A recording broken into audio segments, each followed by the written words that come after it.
ఈ రోజు మనం నేచర్ లవర్స్ గురించి మాట్లాడుకుందాం. నేచర్ లవర్స్ అంటే డబ్బులు కొంచెం దాచిపెట్టుకొని బాగా గ్రీనరీ ఉండే ప్లేసులకి ఏ అరకో ఊటీయో వెళ్ళి అక్కడ పొదల్లో 4 ఫోటోలు దిగి లైఫ్ ఆఫ్ రామ్ సాంగ్ పెట్టి అప్లోడ్ చేయడం కాదు. లేకపోతే నీ పెరట్లో ఒక మొక్కకి పువ్వు పూస్తే నువ్వు ఫోన్ తీసుకెళ్లి దగ్గరకు పెట్టి ఆ పువ్వును ఒక ఫోటో తీసి #నేచర్ లవర్ అని పోస్ట్ చేయడం కూడా కాదు.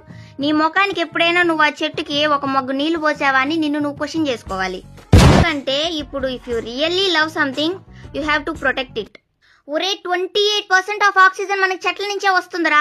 ఒకవేళ చెట్లు లేకపోతే మనం పైపులు ముక్కులో పెట్టుకొని ఆక్సిజన్ సిలిండర్స్ ని డోరా ద ఎక్స్ప్లోరర్ వేసుకొని తిరిగినట్టు చేసుకొని తిరగాల. జూకెళ్ళి నెమిళ్ళ దగ్గర 4 ఫోటోలు దిగి వాటికి 4 గింజలు వేసినంత మాత్రం నువ్వు యానిమల్ లవర్ అయిపోవరే. లేకపోతే వైల్డ్ లైఫ్ ఛానల్ చూస్తాను నేను యానిమల్ లవర్ని అనేవు. ఆల్రెడీ చెప్పా కదా, if you really love something you have to protect it అని. అసలే పొల్యూషన్ ఎక్కువైపోయి వెదర్ ఆర్జీవీ లాగా ఎట్టబడితే అట్ట బిహేవ్ చేస్తుంది. ఇప్పుడు నీ ఇల్లుంది, దాన్ని సడన్ గా కోలుగొట్టేస్తే నువ్వు యాడికి వెళ్తావు చెప్పు? ఆలోచించలే. జింకలకో నెమ్మళ్ళకో మనలాగా ఇన్స్టాగ్రామ్ అకౌంట్ నోరో లేదు మమ్మల్ని కాపాడండి అని అడగడానికో పోస్ట్ పెట్టడానికో. సో మనమే అడగాలి, అర్థమైందా? సో ఆ గివ్లీ ఆర్ట్ మీద పెట్టే కాన్సన్ట్రేషన్ లో కొంచెమైనా ఈ ఇష్యూ మీద పెట్టి దీని గురించి మాట్లాడండి. Save HCU.